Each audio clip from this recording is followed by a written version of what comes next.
नमस्ते दोस्तों, आज मैं आप सबसे एक ऐसे इंसान की स्टोरी शेयर करना चाहती हूँ जिनके प्रशंसक हमारे पूर्व राष्ट्रपति डॉक्टर एपीजे अब्दुल कलाम भी थे। उन्होंने एक बार कहा था, भारत को कम से कम 10 लाख माधवन की आवश्यकता है। ओएनजीसी जैसे नवरत्न कंपनी की नौकरी छोड़कर खेती के व्यवसाय में उतरने वाले आर माधवन एक बेमिसाल शख्सियत हैं। उनकी सफलता की कहानी कुछ इस प्रकार से है। माधवन जी को बचपन से ही पेड़ पौधे लगाने, सब्जियां उगाने में बेहद रुचि थी। किशोर अवस्था में ही उन्होंने कई बार अपनी माँ को खुद की उगाई हुई सब्जियां लाकर दी और माँ की शाबाशी पाकर उनका उत्साह बढ़ जाता था।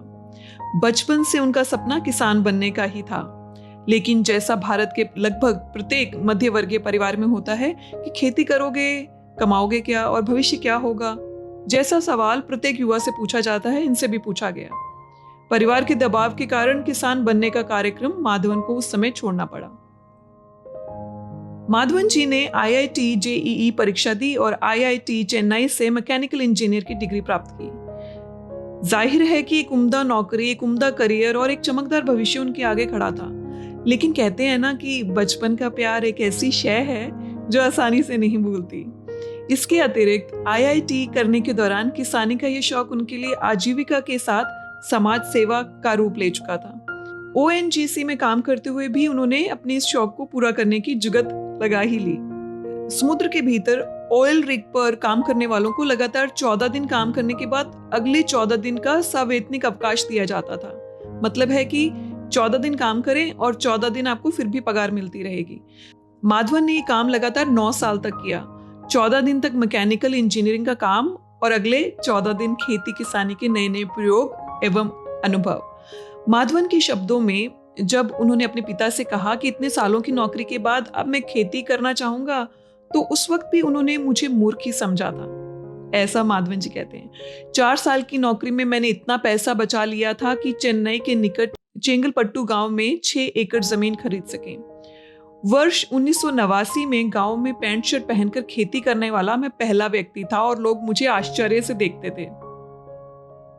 6 एकड़ में उनकी सबसे पहली फसल मात्र 2 टन की ही थी और इससे वे बेहद निराश हुए। लेकिन उन्होंने हिम्मत नहीं हारी। वर्ष 1996 में उनके जीवन का टर्निंग पॉइंट साबित हुआ उनकी इजराइल यात्रा।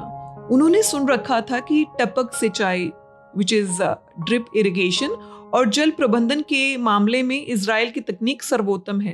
इजराइल जाकर उन्होंने देखा कि भारत में 1 एकड़ में 1 टन उगने वाली मक्का को इजरायली 1 एकड़ में 7 टन कैसे उगाते हैं। जितनी जमीन पर भारत में 6 टन टमाटर उगाया जाता है, उतनी ही जमीन पर इजरायली लोग 200 टन टमाटर का उत्पादन कर लेते हैं। उन्होंने इजराइल में 15 दिन रहकर सारी तकनीकें सीखी। इजराइल में उन्हें मिले एक और हमवतन डॉक्टर लक्ष्मणन, जो एक तरह से उनके किसानी गुरु माने जाते हैं। कैलिफोर्निया में रहने वाले डॉक्टर लक्ष्मणन पिछले 35 सालों से अमेरिका में खेती कर रहे हैं और लगभग 60,000 एकड़ जमीन के मालिक हैं। उन्होंने माधवन की जिद, तपस्या और संघर्ष को देखकर उन्हें लगातार गाइडेंस दिया। उनसे मिलकर माधवन को लगा कि पैसे के लिए काम करते हुए यदि मन की खुशी भी मिले तो काम का आनंद दुगना हो जाता है।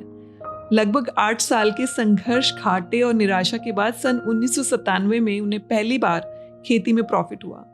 माधवन बताते हैं कि इतने संघर्ष के बाद भी मैंने हार नहीं मानी।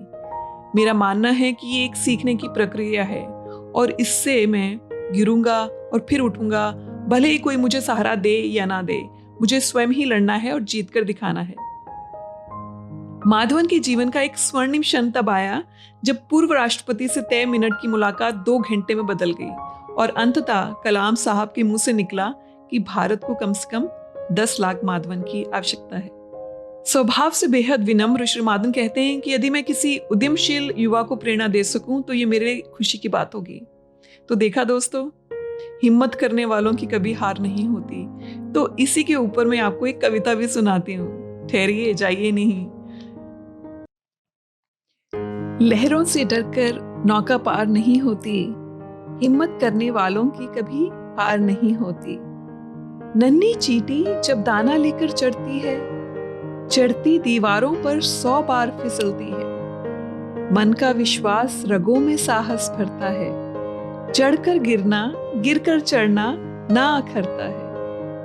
मेहनत उसकी बेकार हर बार नहीं होती, हिम्मत करने वालों की कभी हार नहीं होती।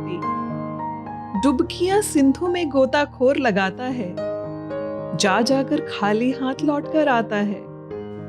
मिलते ना सहज ही मोती गहरे पानी में, बढ़ता दूना विश्वास इसी हैरानी में। मुट्ठी उसकी खाली हर बार नहीं होती, हिम्मत करने वालों की कभी हार नहीं होती।